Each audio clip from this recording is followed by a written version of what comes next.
Chères familles, chers enfants, bonjour. Je suis très heureux de vous retrouver pour, ensemble, à nouveau, nous mettre à l'écoute de la parole de Dieu en ce troisième dimanche de l'Avent. Alors, parce que je sais que vous êtes observateurs, vous aurez certainement remarqué que quelque chose a changé par rapport à dimanche dernier. En fait, il y a deux différences par rapport à dimanche dernier. Alors la première, qu'est-ce que c'est? Le plus visible. Et oui, je suis en rose, alors que dimanche dernier, j'étais en violet. C'est ça. Donc, normalement, nous sommes dans l'Avent, nous sommes bien en violet, mais pour le troisième dimanche de l'Avent, je suis en rose. Il y a seulement 2 dimanches dans l'année où on est en rose. Et ce dimanche de l'Avent s'appelle Gaudete. Ça veut dire réjouissez-vous. Et donc, vous voyez que le violet de l'Avent, il s'est teinté de joie. Il s'est teinté de joie. Et il est déjà rose. Il est aussi rose, comme vous voyez, peut-être que vous avez déjà assisté à un lever de soleil, l'été comme ça, à la campagne. Alors, il fait nuit, le ciel est un peu noir, sombre comme du violet, et juste avant que le soleil n'arrive, le ciel commence à devenir un peu rose, orange. Ça veut dire que l'aube est là. Le soleil, pas encore, mais on voit déjà les effets du soleil. Et bien c'est ça, le rose de Gaudete. Ça veut dire que Jésus est le soleil qui arrive, on ne le voit pas encore, mais déjà, on voit qu'il transforme le violet et la nuit en rose de l'aurore. Et ça nous réjouit. C'est pour ça que je suis en rose. Mais il y a une deuxième différence que vous avez peut-être remarqué, c'est que 1, 2, 3, évidemment, il y a maintenant 3 bougies allumées. L'aube est en train de se lever, la lumière arrive.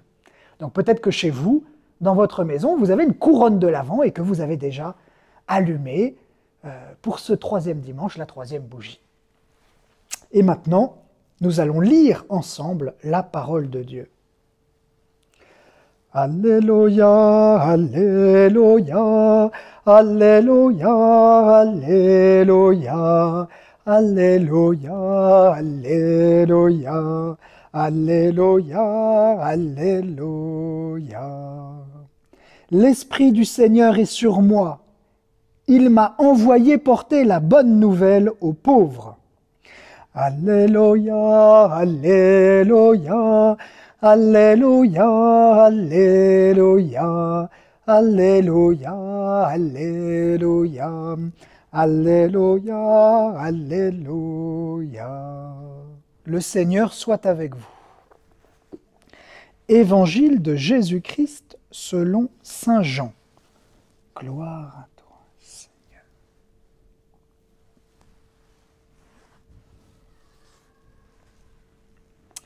Il y eut un homme envoyé par Dieu, son nom était Jean. Il est venu comme témoin pour rendre témoignage à la lumière, afin que tous croient par lui. Cet homme n'était pas la lumière, mais il était là pour rendre témoignage à la lumière. Voici le témoignage de Jean, quand les Juifs lui envoyèrent de Jérusalem des prêtres et des Lévites pour lui demander « Qui es-tu » Il ne refusa pas de répondre. Il déclara ouvertement « Je ne suis pas le Christ ». Ils lui demandèrent « Alors qu'en est-il? Es-tu le prophète Élie » Il répondit « Je ne le suis pas. »« Es-tu le prophète annoncé » Il répondit « Non. » Alors ils lui dirent « Qui es-tu » Il faut que nous donnions une réponse à ceux qui nous ont envoyés. Que dis-tu sur toi-même ? Il répondit « Je suis la voix de celui qui crie dans le désert, redressez le chemin du Seigneur, comme a dit le prophète Isaïe. » Or, ils avaient été envoyés de la part des pharisiens. Ils lui posèrent encore cette question.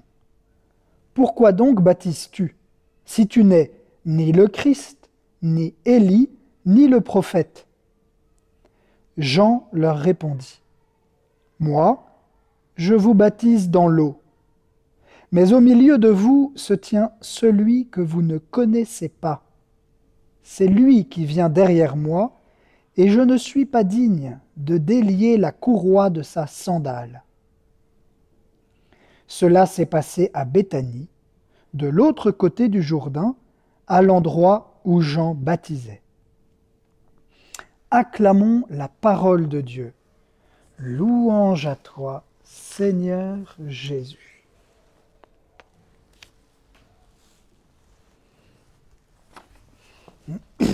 Alors, chers enfants, puisque c'est le dimanche de la joie, il y a une question à laquelle nous allons devoir répondre, c'est pourquoi?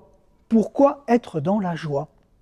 Pourquoi est-ce qu'aujourd'hui, quelles sont les raisons, les bonnes raisons, les motifs que nous avons d'être dans la joie? Nous allons essayer de les trouver. Alors, eh bien, pour commencer, pour trouver les motifs, il nous faut commencer par le commencement, par la première question qui se pose.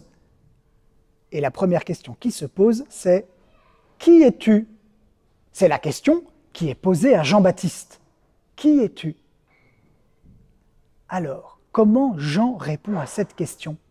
Quand on lui dit « Qui es-tu » à votre avis, il pourrait dire « Jean ».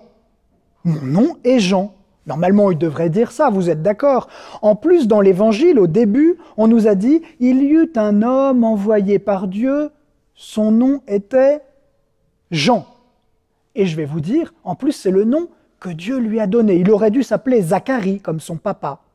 Vous saviez que le papa de Jean-Baptiste s'appelait Zacharie. Et sa maman, vous vous souvenez? La maman de Jean-Baptiste, Élisabeth. Donc Zacharie et Élisabeth, ils auraient dû appeler leur fils comme le nom du papa, c'était la tradition. Mais non, Dieu a voulu qu'il s'appelle Jean. Ça veut dire Dieu fait grâce. Dieu fait grâce. Dieu donne. Voilà ce que ça veut dire. C'est un super prénom. D'ailleurs, peut-être que chacun peut se demander, tiens, qu'est-ce que mon prénom veut dire? Souvent, les noms veulent dire quelque chose. Vous voyez? Alors, Jean-Baptiste, quand on lui dit « Qui es-tu » normalement, il devrait dire « Je suis Jean ».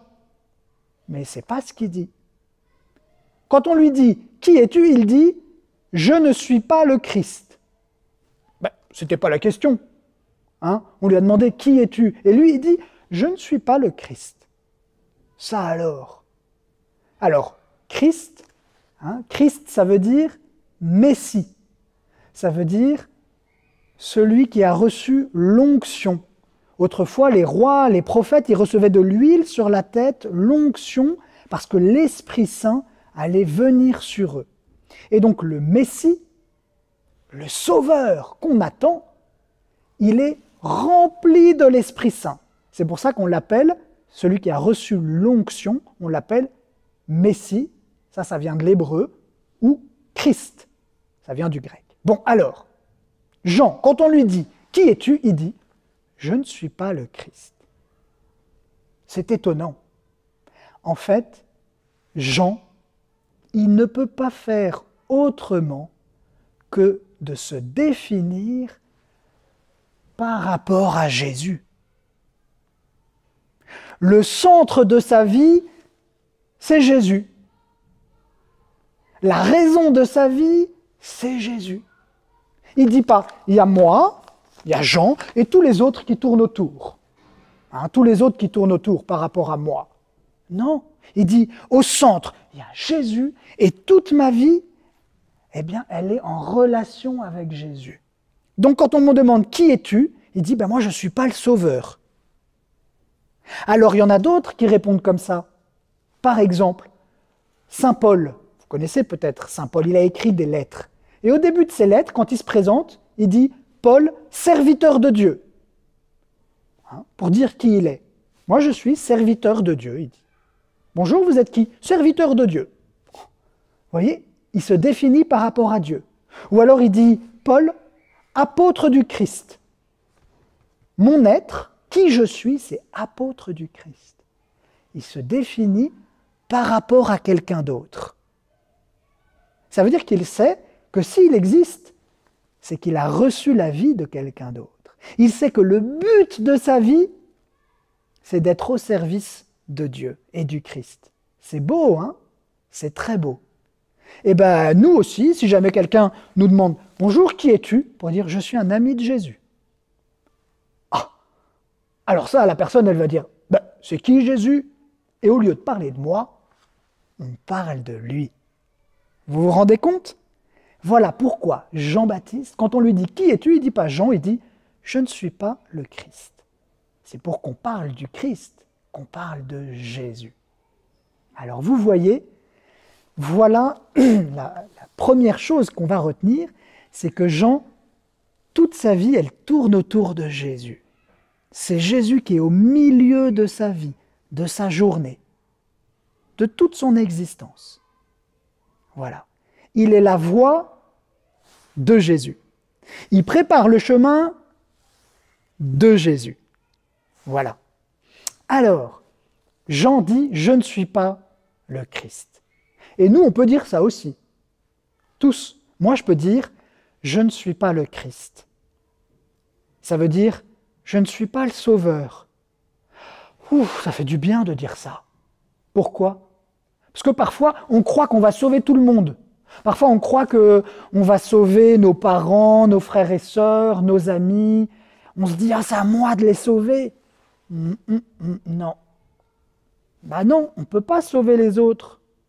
Est-ce qu'on peut changer leur cœur? Non. On peut essayer de les aimer, on peut essayer de les aider, mais on n'est pas le sauveur, celui qui donne la vie éternelle, celui qui pardonne tous les péchés. Ben non.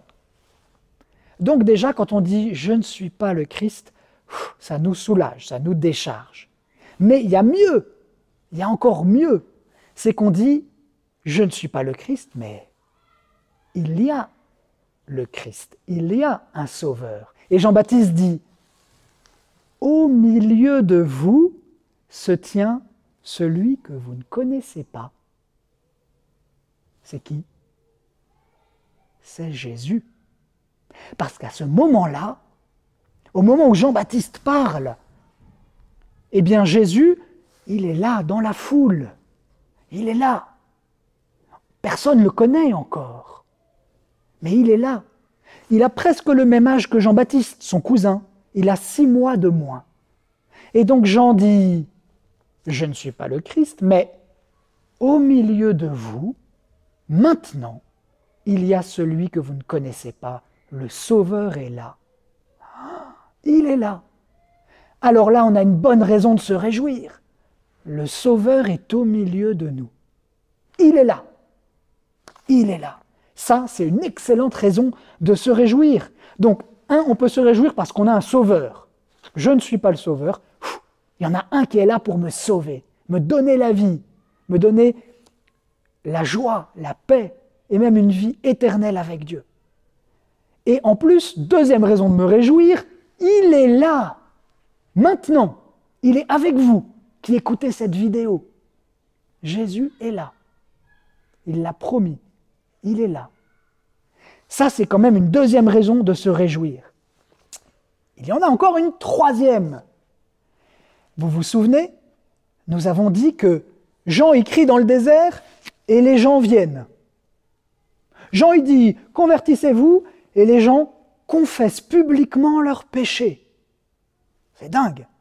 Jean, il va dire, en regardant Jésus, « Voici l'agneau de Dieu, c'est lui qui enlève le péché du monde. »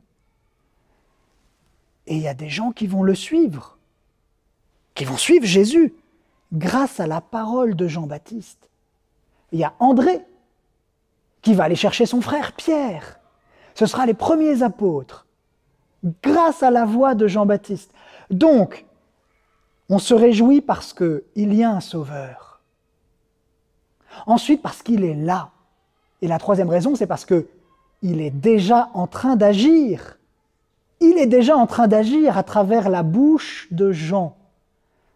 Grâce à Jean, par la parole de Jean, il y a des personnes qui croient en Jésus. Donc ça veut bien dire que la parole de Jean, elle est très forte. Mais ce n'est pas parce que Jean est très intelligent, c'est parce que c'est Dieu qui parle à travers sa bouche. Et la dernière raison de se réjouir, c'est que on va pouvoir connaître Jésus. Il dit, il est là, au milieu de vous, mais vous ne le connaissez pas. Alors, chers enfants, vous allez me dire, mais si, je le connais, il s'appelle Jésus, il est né à Bethléem, il a grandi à Nazareth, sa maman s'appelle Marie. Oui, on connaît des choses, d'ailleurs Jean-Baptiste aussi, il connaît ces choses-là de son cousin. Mais Jean-Baptiste, il dit en fait, moi je ne le connaissais pas. Mais au moment de son baptême, quand l'Esprit Saint est descendu, j'ai compris qu'il était le Fils de Dieu. Donc, la quatrième raison de se réjouir, c'est qu'il est là, il a commencé à agir, le Sauveur, et en plus, on va pouvoir le connaître. Ça veut dire que l'aventure de notre vie commence. Ça veut dire qu'on va pouvoir marcher, comme voyager avec quelqu'un qu'on aime, et on va pouvoir le connaître de mieux en mieux, en vivant tous les jours avec lui. Et ça c'est une belle perspective. C'est comme si vous vous disiez, super, je vais passer, il y a des vacances qui commencent, il y a un voyage qui commence avec mon meilleur ami, et je vais pouvoir le connaître. Mais là, c'est encore mieux, c'est avec Jésus, et c'est celui qui nous sauve. Alors c'est formidable. Vous voyez, 4 raisons d'être dans la joie. D'abord, on n'est pas le sauveur du monde. Ouf! Mais il y a un sauveur qui est là, au milieu de nous. Il est avec vous, dans le silence. Il a déjà commencé à agir. Je vais vous dire un secret. Et déjà, pendant que vous écoutez cette vidéo, l'Esprit Saint travaille dans votre cœur et dans votre intelligence. Il est à l'œuvre. Ça veut dire que Dieu agit déjà dans votre vie. Et dernière raison de se réjouir, la 4e, c'est qu'on ne le connaît pas encore très bien, mais on va pouvoir le connaître de mieux en mieux. Et il va prendre une place de plus en plus grande dans notre vie, de telle sorte que quand on nous demandera « Et toi, qui es-tu » je dirai « Je suis un ami de Jésus. Je suis le frère de Jésus. Je suis fils de Dieu ou fille de Dieu. Et c'est toute ma joie. Amen. » Alors, chers enfants, soyons dans la joie. Je vous souhaite de passer un beau dimanche et dans la journée de vous dire régulièrement « Jésus est là. Oh Jésus, je voudrais te connaître. Jésus, garde-moi dans la joie de ta présence. » D'accord ? Alors nous allons prier ensemble et c'est ce que nous allons demander au Seigneur.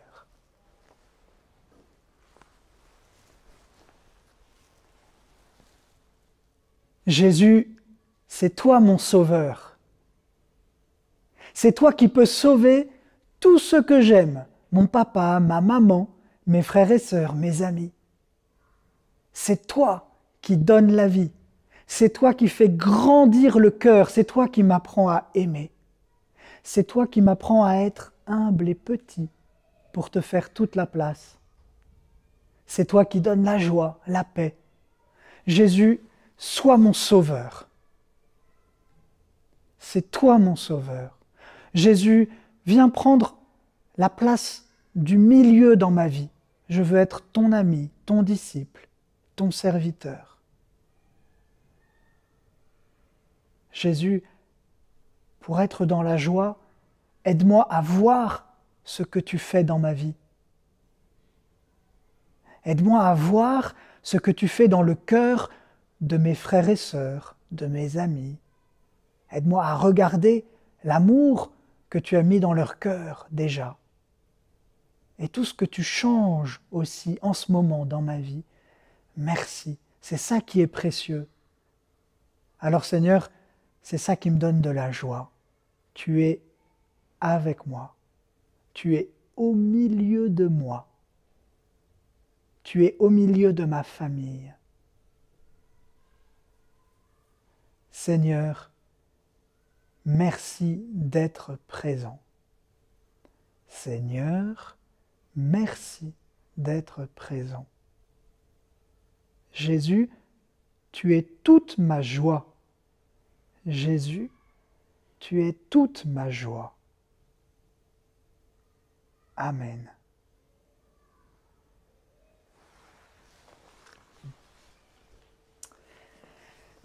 Alors je vous souhaite un très beau dimanche. Je vous rappelle qu'il est toujours temps, pour ceux qui ne l'ont pas fait, de faire un beau dessin qui parle de Noël, comme vous voulez. Un beau dessin qui parle de Noël, de cette joie de Noël. Et vous pouvez apporter votre dessin à la paroisse Saint-Honoré-d'Eylau. Et ils ont déjà commencé à être affichés. Alors, on voulait les mettre à l'entrée de l'église, mais il y a tellement de dessins qu'on les a mis dans toute l'église. On a fait une grande exposition, elle a commencé. Mais vous pouvez encore apporter vos dessins et vous pourrez voir les autres. Ils sont affichés sur les murs de l'église, entre les vitraux. Et vous pourrez voir tous ces beaux dessins qui nous parlent de Noël. N'hésitez pas à le faire. Et soyez dans la joie et l'allégresse parce que Jésus est avec vous. Alors ça, c'est vraiment la grande nouvelle de ce jour. Soyons dans la joie. Et je vous dis à bientôt pour le prochain dimanche de l'Avent. Amen. Je suis dans la joie, une joie immense. Je suis dans l'allégresse, car Jésus m'a libéré. Je suis dans la joie, une joie immense. Je suis dans l'allégresse, car mon Dieu m'a libéré.